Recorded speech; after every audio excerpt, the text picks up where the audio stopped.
Watch को अगर ऐसे भी घुमाओ तो कुछ नहीं होगा। लेकिन लोग इतना दिमाग लड़ाते ही उस टाइम पे एकदम एक्साइट हो जाते हैं, खुश हो जाते हैं, अरे अरे चलो सब चल रहे हैं, और फिर फोटोज निकालते रहते। बढ़िया है, वही है ना, ट्रिक्स एंड स्टंट्स है सारे, और क्या है, समझ रहे हो आप इस बात को?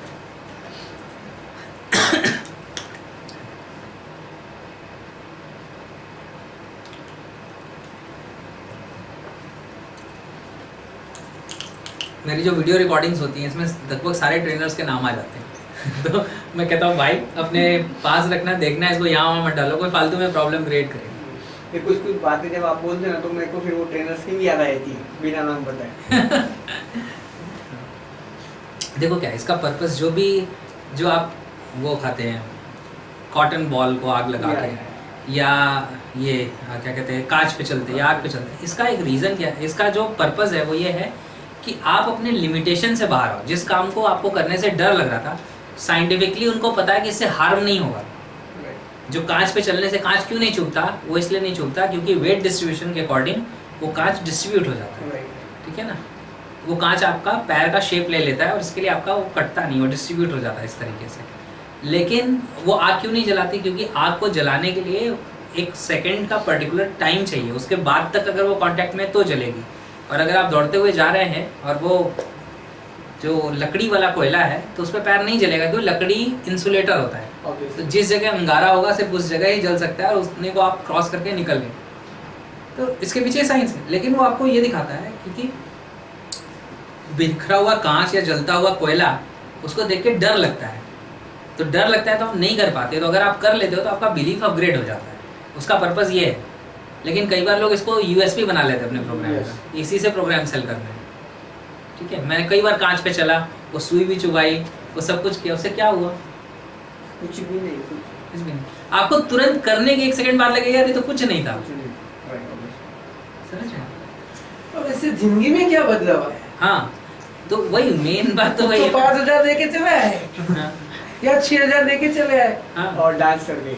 हाँ, मर्सिडीज में तो वो घुमा बंदा। सर म्यूजिक का ही बहुत जबरदस्त यूज हो रहा है अभी। हाँ पूरा होगा, बिल्कुल होगा, है ना।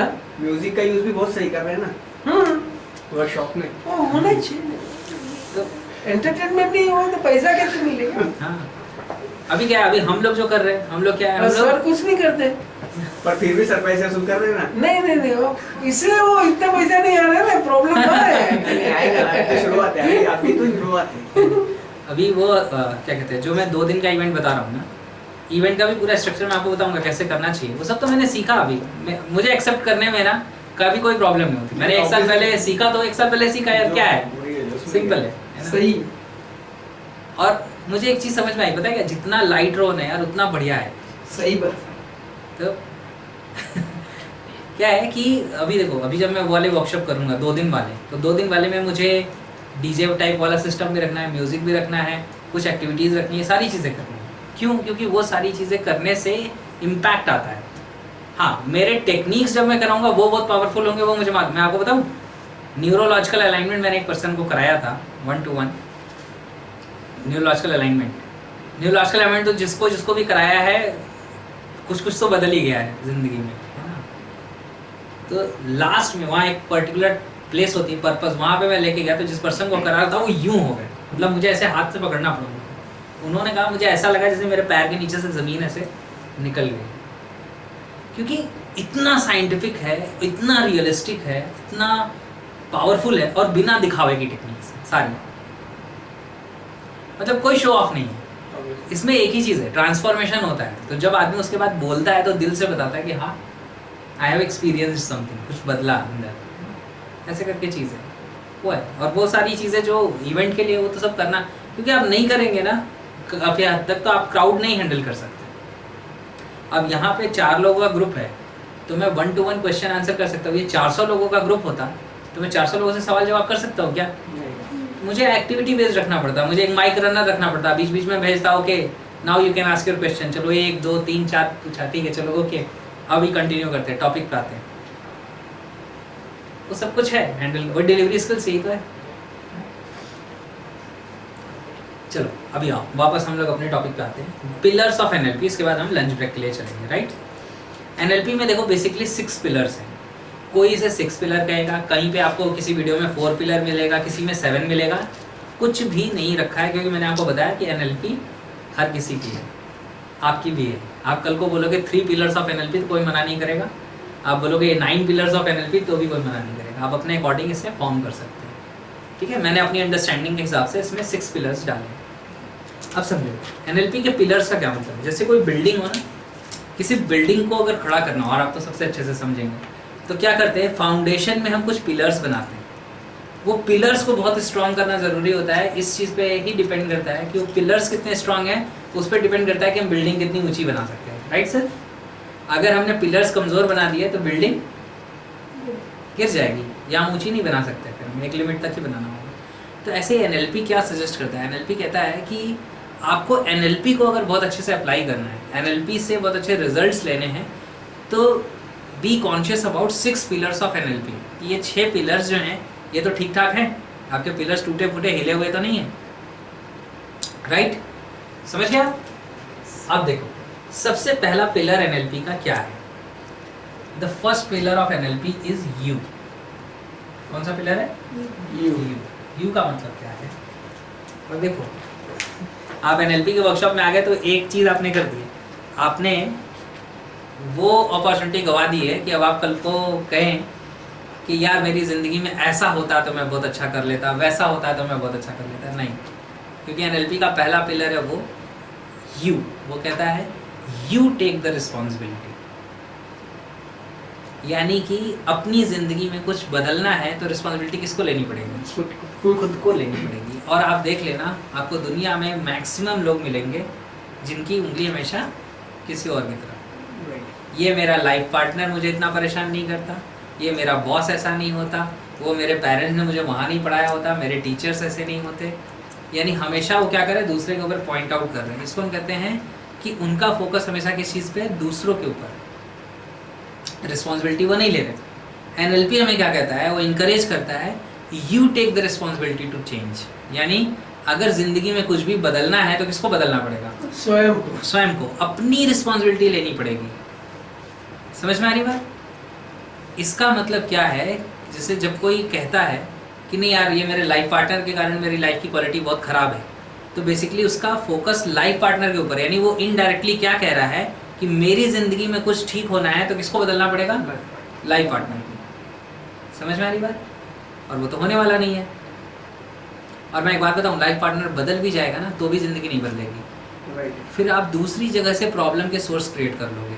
ये मैजिक है ज़िंदगी का, क्योंकि प्रॉब्लम हमारे अंदर होती है, उस प्रॉब्लम का रिमोट कंट्रोल हम बाहर किसी न किसी के हाथ में पकड़ाते रहते हैं। समझ रहे हैं आप इस बात को। देखो अब ध्यान से समझना। तो NLP कहती है यू टेक द रिस्पॉन्सिबिलिटी। इसका मतलब अगर कुछ बदलना है तो जिम्मेदारी किसको लेनी पड़ेगी, स्वयं को लेनी पड़ेगी, अपने आप को लेनी पड़ेगी। और NLP इसके लिए इनकरेज करता है। तो कल को जब हम NLP की वर्कशॉप के बाद आगे बात करेंगे तो कभी भी हमारे चैलेंजेस में कभी इस चीज़ का डिस्कशन नहीं होगा, सर उसके कारण मैं ऐसा नहीं कर पा रहा, उसके कारण मैं अपना गोल अचीव नहीं कर पा रहा। क्योंकि हम क्या कहेंगे कि the first pillar of NLP is you. You take the responsibility. इस चीज़ के लिए नहीं कि अगला पर्सन हो सकता है आपको सच में परेशान कर रहा हूँ, लेकिन अब रिस्पॉन्सिबिलिटी ये लो कि कैसे उस परेशान करने वाले जोन से मैं बाहर आ जाऊँ, कैसे मैं वो परेशान करवाना बंद कर दूँ, कैसे मैं अपने ट्रैक पर रहूँ। हम इसके बारे में बात करेंगे, बिकॉज सबसे ज़्यादा इंपॉर्टेंट है पहला पिलर, दैट इज़ यू। समझ में आ गई चीज़, क्लियर है सागर आपको। सेकेंड पिलर जो है NLP का, पहला पिलर क्लियर हुआ ना बिल्कुल अच्छे से, कि हमें खुद को रिस्पॉन्सिबिलिटी। अच्छा एक चीज़ और, खुद रिस्पॉन्सिबिलिटी लेनी पड़ेगी। इसका मतलब ये नहीं है कि आप रिस्पॉन्सिबल हैं, दोनों में बहुत अंतर है। I take the responsibility to succeed, till now I was a failure. इसका ये मतलब नहीं है कि you are responsible for your failure, otherwise आप निगेटिविटी में चले जाओगे। अगर कुछ लोग क्या करते हैं, इसको अदरवाइज ले लेते हैं। इवेंट ये स्टेटमेंट क्या है, यू टेक द रिस्पॉन्सिबिलिटी में वो लोग क्या समझ लेते हैं, इसका मतलब आई एम रिस्पॉन्सिबल, मतलब मेरी ज़िंदगी में कुछ भी खराब चल रहा है तो मेरे कारण। फिर वो अपने आप को सेल्फ ब्लेम करने में लग जाते हैं। वैसा नहीं करना है। NLP उसके बारे में बात ही नहीं कर रहा है। NLP क्या कह रहा है, you take the responsibility to change. आज तक क्या हुआ, कैसे हुआ, ठीक है, इसको समझो, देखो, ठीक है, लेकिन you take the responsibility to change. आज तक क्या हुआ उसके लिए अपने आप को जिम्मेदार मत ठहराओ, लेकिन चेंज करके बेहतर करना है, इसके लिए अपनी जिम्मेदारी ले लो। राइट, समझ में आ गया? Yes sir. अब आओ सेकेंड टॉपिक पे चलते हैं। द सेकेंड थिंग इज, जब हम बात करते हैं तो हम कहते हैं रैपो सॉरी प्रीसपोजिशन, सॉरी प्रीसपोजिशन।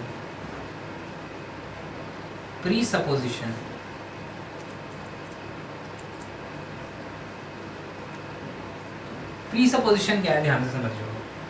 प्रीसपोजिशन क्या है? एनएलपी क्या कहता है कि the second pillar of NLP is, अच्छा सपोजिशन, हाँ सही लिखा है ना मैंने? नहीं, आर हो गया है। डबल पी होता है सपोजिशन में, सिंगल पी होता है?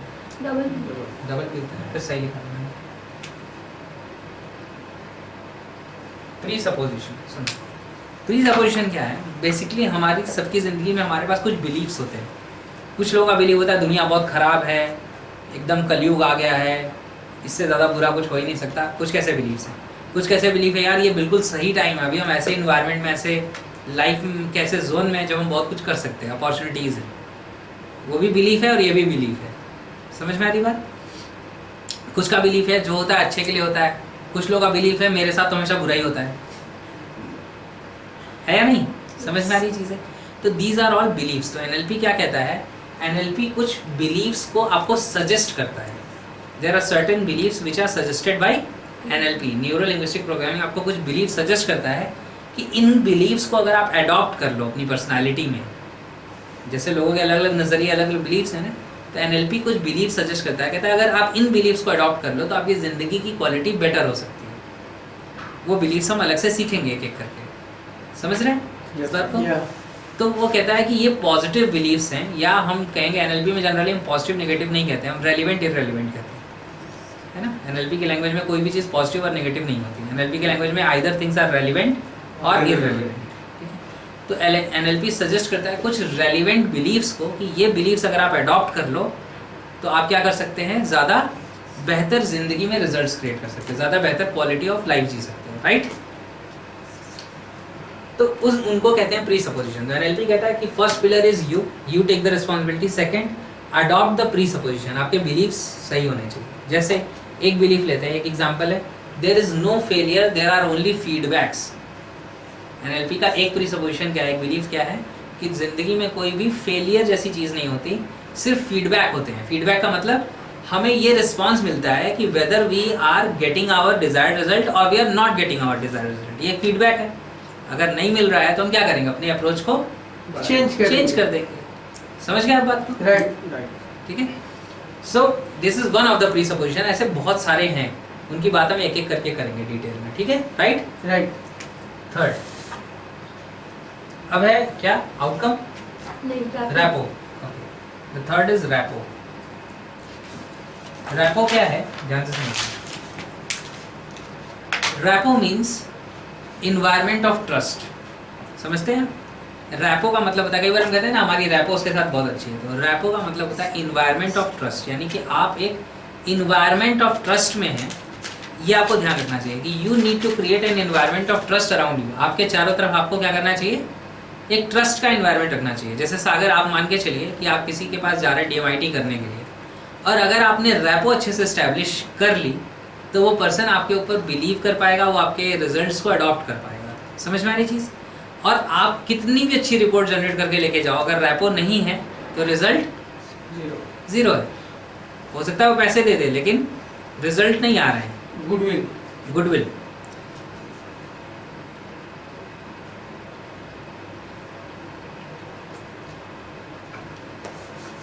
राइट।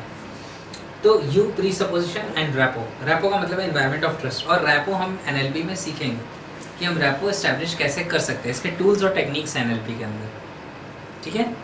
और अगर वो टेक्निक्स आप समझ जाते हैं, आप यूज़ करना शुरू करते हैं, तो आप देखेंगे कि आप बहुत ही अच्छे रैपो बनाने वाले पर्सन बन गए। आपकी बहुत जल्दी लोगों के साथ रैपो बन जाती है, बहुत जल्दी लोग आपके साथ रिलेट करते हैं। समझ रहे हैं आप इस चीज़ को? राइट। ग्रेट, बहुत ही बढ़िया। रैपो के बाद है आउटकम, है ना? ये सारे एक एक चीज़ों को हम डिटेल में समझेंगे बाद में। उसके बाद है आउटकम। आउटकम का मतलब क्या है? एनएलपी हमेशा आपको कहती है कि keep the outcome in mind. Keep the outcome in mind.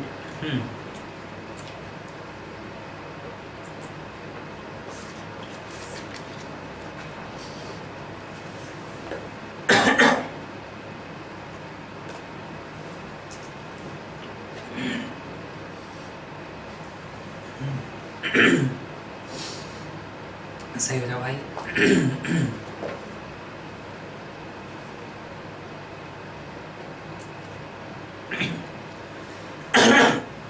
चलो सही हो गया।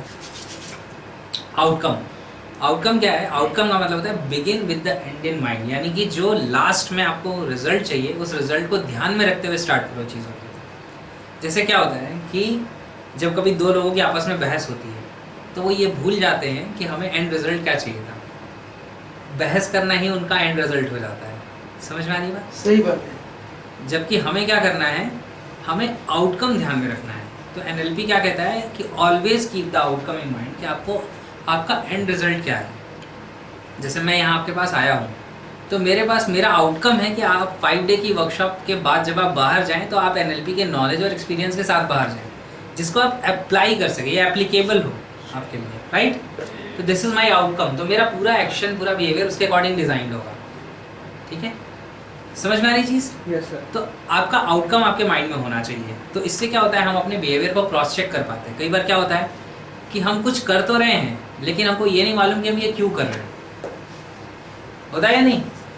तो आपको एंड रिजल्ट पता होना चाहिए कि हमें चाहिए क्या। और इसीलिए एनएलपी में एक स्टेटमेंट है, वो कहता है task without outcome is neurosis. काम करना बिना ये समझे कि इसका रिजल्ट क्या मिलेगा पागलपन है। Task without outcome is neurosis. समझ रहे हैं? राइट। नाउ आउटकम के बाद जो 5th पॉइंट है दैट इज फीडबैक।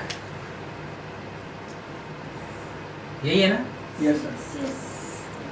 फीडबैक का मतलब क्या है कि whether you are moving towards your outcome और you are moving away from your outcome. आप अपने आउटकम की तरफ जा रहे हैं या आप अपने आउटकम से दूर जा रहे हैं। आप किसी के साथ बैठे बात करने के लिए और बात करते करते आपकी बहस होने लगी और आउटकम था कि आप उसको किसी पर्टिकुलर अच्छी चीज़ के लिए कन्विंस करने वाले थे और होने लगी बहस।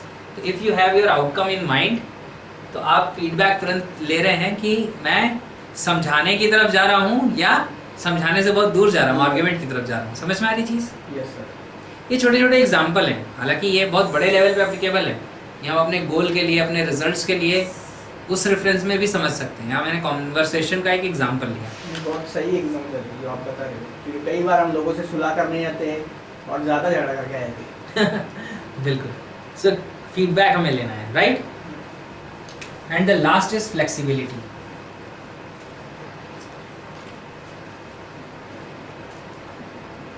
कहते हैं ना कि फ्लेक्सिबल होना बहुत बड़ी क्वालिटी है। आपने देखा है ज़िंदगी में जो लोग इनफ्लेक्सिबल होते हैं, जो फ्लेक्सिबल नहीं होते, आपने कई बार देखा होगा ऐसे लोगों का अपनी फैमिली में अपने लोगों से ही नहीं बनती, क्योंकि वो ज़रा सा भी फ्लेक्सिबल होने को, मोल्ड होने को तैयार नहीं है, रिजिड है। और आपको मालूम है कोई चीज़ बहुत सख्त होती है तो मोड़ने पे क्या होती है? टूट जाती है, क्योंकि वो फ्लेक्सिबल नहीं है। वो कहते हैं ना फलदार जो वृक्ष होता है वही झुकता है। क्योंकि अगर आप फ्लेक्सिबल हैं, अगर आप झुक रहे हैं तो बेसिकली आप फल प्रोड्यूस कर सकते हैं, क्योंकि यू आर फ्लेक्सिबल है ना।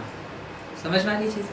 तो फ्लेक्सिबल होना बहुत ज़रूरी है अपनी ज़िंदगी में। अगर कोई एक अप्रोच काम नहीं करती है तो यूज़ अनदर अप्रोच। तो ये 6 पिलर्स ऑफ एनएलपी है कि आप रिस्पॉन्सिबिलिटी लीजिए, अपने बिलीव्स को सही रखिए, रैपो बना के रखिए लोगों के साथ अपने चारों तरफ। जैसे अभी यहाँ पे जो हमें चाय कॉफ़ी ये चीज़ें सर्व कर रहे थे उनका नाम है ओमकार, राइट? अब मैंने रैपो बिल्ड करने के लिए एक छोटा सा काम किया, उनका नाम पूछ लिया, उनका नाम याद रख लिया और नेक्स्ट टाइम उनको उनके नाम से बुलाया। अब क्या होगा, ये जो बिहेवियर है ये जनरली इस पर्सन के लिए अनएक्सपेक्टेड बिहेवियर है। और ये मैं कर रहा हूँ तो ऐसा नहीं सिर्फ स्किल लगाने के लिए कर रहा हूँ, दिल से अप्रिशिएट कर रहा हूँ। इज सर्विंग अस, हमको दे रहे, कर रहे हैं बहुत सारी चीज़ें। क्या है? Rapport is there. और सिर्फ एक छोटी सी चीज़ फॉलो हो रही है, रैपो, बिलीव्स मेरे ठीक ठाक है अपनी जगह, तो क्या है, आप पूरे इन्वायरमेंट में उसका असर देख सकते हैं। हर जगह आप खुद भी करके देख सकते हैं कहीं पे भी, जब आप रैपो बना के रहते हैं लोगों के साथ। अभी मैं जब डोंबिवली के पास से मैं आया कैब ड्राइवर के साथ, वो एक कैब ड्राइवर हो सकता था और मैं एक पैसेंजर हो सकता था, मैं बैठता चुपचाप मुंह बंद करके और हम यहाँ आ सकते थे। लेकिन इतनी देर में मैंने इतना, मैं आपको यकीन दिला सकता हूँ, इतना हमारा रैपो बन गया कि अगर मैं अभी मैं फ़ोन करके कह दूँ कि मुझे आपकी ज़रूरत है, आप आ जाओ, तो वो कोई जो भी ड्राइव कर रहा होगा उसको छोड़ने के बाद वो कोई और वो नहीं लेगा, वो यहाँ आ जाएगा direct person, due to rapport. Correct, ठीक है ना, समझ में आ रही चीज़ें? Yes. तो रैपो आप यूज़ कर सकते हैं, समझ में आ रही चीज़ें? आउटकम, आपको आउटकम आपका ध्यान में रखना है। अल्टीमेटली एंड रिजल्ट क्या है, चाहिए क्या मुझे? फीडबैक लेते रहना है। ज़िंदगी में जब हम आगे बढ़ रहे हैं तो हमें क्या करना है? फीडबैक लेना है कि हम सही डायरेक्शन में जा रहे हैं या कहीं गलत डायरेक्शन में तो नहीं जा रहे हैं। जैसे मुझे यहाँ से पता है, अगर मान के चलो कि यहाँ से 1-1.5 घंटे ट्रेवल करके मैं डोंबिवली पहुँच जाऊँगा, तो ऐसा नहीं करना है ना मुझे कि मैं गाड़ी में बैठूंगा 1.5 घंटे बाद ही देखूंगा कि डोंबिवली आया नहीं आया। मुझे रास्ते में देखना होगा ना, कहीं ऐसा तो नहीं कि मैं 1.5 घंटे ठीक अपोजिट डायरेक्शन में पहुंच जाऊं और फिर 3 घंटे आने में लगे। समझ में आई बात? करेक्ट। एंड देन फ्लेक्सिबिलिटी, अगर मेरा रूट गलत है तो क्या करूँगा? रूट चेंज करूँगा, फिर से आऊँगा। ये फ्लेक्सिबिलिटी अपने अंदर होनी चाहिए। तो these are the 6 pillars of NLP। जब हम NLP को अप्लाई करें, NLP पे काम कर रहे हैं, तो हमें क्या करना है? ये 6 पिलर्स का ध्यान में रखना है। कभी अगर हमें लग रहा है हमारी लाइफ में सही रिजल्ट्स नहीं आ रहे हैं, तो क्या करना है? इन 6 पिलर्स को देखना है। और मैं देखने का तरीका बताता हूँ। अभी हम लोग ये एक्सरसाइज करेंगे, फिर हम लोग चलेंगे लंच करने। छोटी सी एक्सरसाइज में बताऊँगा। लाइफ का कोई एक ऐसा एरिया आप चूज़ करेंगे जिसमें आपको लगता है कि मुझे डिज़ायर्ड रिजल्ट्स नहीं मिल रहे, या उतनी हैप्पीनेस नहीं मिल रही, या उतना रिजल्ट नहीं जनरेट हो रहा। कोई भी एरिया हो सकता है आपका। सब लोग अपना अपना चूज़ करेंगे और फिर ये चेक करेंगे ये 6 पिलर्स में से कौन कौन से पिलर्स हिले हुए हैं। समझ गए आप? Yes, ठीक है ना? और मैं आपको गाइड कर देता हूँ। पहला पिलर है यूज। 7-8 डिले होंगे, इससे ज्यादा ही। ठीक है, सबसे पहले देखना है you are you taking the responsibility. क्या आपने रिस्पॉन्सिबिलिटी ली है उसमें सक्सेसफुल होने की, या दूसरों के ऊपर छोड़ा हुआ है? प्लीज, सब क्या आपके बिलीव्स ठीक हैं अपने आप को लेके, इस दुनिया को लेके, अपनी चीज़ों को लेके, अपने रिजल्ट्स को लेके? रैपो, क्या आप उस पर्टिकुलर टास्क के लिए, उस पर्टिकुलर रिजल्ट के लिए जिन लोगों के साथ में आप रहते हैं, बात करते हैं, उनके साथ आपका रैपो अच्छा है? आउटकम, क्या आप अपने आउटकम को माइंड में रखते हैं? क्या आप फीडबैक ले रहे हैं कि whether I am moving in the right direction और नॉट? और क्या आप फ्लेक्सिबल हैं, आप अपने आप को चेंज करते हैं? अपने आप को चेक करो। चलो 2 मिनट का मैं टाइम देता हूँ, है ना? आंखें बंद करके चेक कर सकते हो आप लाइफ का एनी एरिया, और यू विल फाइंड द, देखो आपको यही तो चाहिए ना रिजल्ट, कि आपको पॉइंट्स मिलेंगे कि मुझे काम कहाँ करना है अपनी ज़िंदगी में, राइट? तो जिस भी एरिया में आपको लगता है कि आप बहुत ज़्यादा हैप्पीनेस, सक्सेस या ऐसा नहीं एंजॉय कर रहे, उसमें चेक करो कि इसमें कौन सा पिलर मेरा ठीक नहीं है, और आपको रिजल्ट मिलेगा। फिर आप मुझे बताना। सब कुछ सही है, बहुत मस्त है। मैं बोल रही हूँ कि नहीं लिया रिस्पॉन्सिबिलिटी। अच्छा, नहीं लिया रिस्पॉन्सिबिलिटी, और चेक करो, बाकी भी देखो। तो जब फर्स्ट ही नहीं लिया, नहीं तो भी आगे चेक करो। फर्स्ट को भी ठीक है, चलो रिस्पॉन्सिबिलिटी ले लेते तो बाकी चीजें देखो। डेफिनेटली सब कुछ ठीक हो जाता है, क्योंकि रिस्पॉन्सिबिलिटी लूंगी तब मैं बिलीफ सिस्टम चेंज करूंगी, उसके बाद मैं रैपो बिल्ड करूंगी, फिर फीडबैक लूंगी, वो सब इसके बाद ही होगा। नहीं, एक्चुअली मेरे बारे में सर मुझे लग रहा है कि मैं फीडबैक लेता हूँ, बट बाकी पिलर्स सब क्रैश। चलो देखो कितनी लर्निंग आ गई। देखो Yes. जो मैं आपको बताने की कोशिश कर रहा हूँ ना, समझो ये जो हम बातें कर रहे हैं ये सब बहुत साइंस की, रियलिस्टिक लाइफ से रिलेटेड बातें कर रहे हैं, और यही वो चीज़ें हैं कि अगर इस पे आपने काम करना शुरू कर दिया तो रिजल्ट क्रिएट कर दोगे। बिल्कुल दिख रहा है ना अपने आप को हम कहाँ गलती कर रहे लाइफ हैं। के हर हिस्से पे अप्लाई हो रहा है, होता और है। यही करना है। इस नोट्स पे अपने लिख लेना कि जब भी कहीं मुझे चैलेंज लगेगा कि ज़िंदगी में इस एरिया में जो रिजल्ट नहीं लग रहा, तो उठा के मैं इस पिलर को देखूंगा कि इस 6 पिलर में क्या क्या ठीक है, क्या क्या ठीक नहीं है, हाँ क्या क्या कमी है, और उस पर मैं काम करूंगा। और टेक्निक तो आप सब सीख ही जाएंगे कि काम कैसे करें।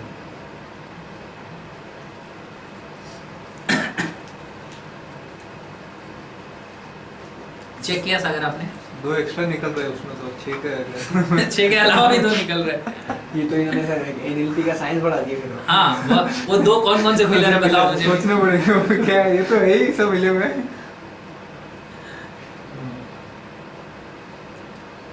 आपने देखा दिग्विजय जी? हाँ देखा ना मैंने। अभी की जो सिचुएशन चल रही है वो तो काफी अच्छी चल रही है। ये सारी चीजें उसमें ऑलमोस्ट सेटअप है अभी, अरे वाह क्या बात है। सारी चीजें। लेकिन मैं ये सोचा कि ये जो मैंने चैनल चालू किया था न्यूज़ चैनल, हम्म, और इसमें मैं क्यों फेल हुआ हम्म, और क्यों लॉस हुआ, हम्म, तो वो मैं चेक कर रहा था इसमें से कि कहाँ मेरा प्रॉब्लम हुआ, हम्म। क्यों। अच्छा अरे वाह। जी तो मिला कुछ आपको? हमें लगा ये आउटकम पे भी नज़र थोड़ी कम थी कि पहले मुझे उस डायरेक्शन से सोच के आगे बढ़ना चाहिए था। हम्म, लास्ट रिजल्ट के हिसाब से फीडबैक जो है हम्म, अपने आप को चेकिंग बहुत कम थी, तो ये चीज़ दोनों चीज़ पे इफेक्ट हुआ उसमें। ग्रेट। देखिए कितना ये अच्छा है। समझ रहे हो आप? अभी एनएलपी की हमने शुरुआत की, लर्निंग अवेकनिंग ये सारी चीज़ें आना शुरू हुई ना अपने अंदर से। मैं आपको बताऊँ एनएलपी क्या करता है ना, आईना दिखा देता है। क्योंकि ये आईना अगर हमें कोई मोटिवेशनल स्पीकर दिखाए तब तो ठीक है, कोई घर वाला दिखा दे तो सारी रैपो बिगड़ जाती है तुरंत। समझ में आ रही बात? लेकिन हम जब खुद सीखते हैं ना, वो कहते हैं बुक बहुत अच्छा ट्रांसफार्मर होती है। मालूम है क्यों? बुक से आप लड़ाई नहीं कर सकते। जब आप किताब पढ़ते हैं और किताब आपकी एक कमी को लिख देती है, किसी चीज़ को आप पढ़ रहे हैं और उसमें है कि सफल होने वाला आदमी ऐसे ऐसे सोचता है, असफल होने वाला आदमी ऐसे ऐसे सोचता है, और आप कहते हो अरे मैं तो इस कैटेगरी में बिलोंग करता हूँ, तो अब क्या करोगे? राइटर के साथ तो जाके झगड़ा कर नहीं सकते, क्योंकि उसने आपके लिए तो लिखा नहीं, उसने तो लिखा है। और हमें आईना दिख जाता है तो हम बदलते हैं अपने आप को। समझ में आ रही बात? जब हम ऐसे ट्रेनिंग प्रोग्राम्स में जाते हैं तो यही तो होता है। समझ में आ रही चीज़ें?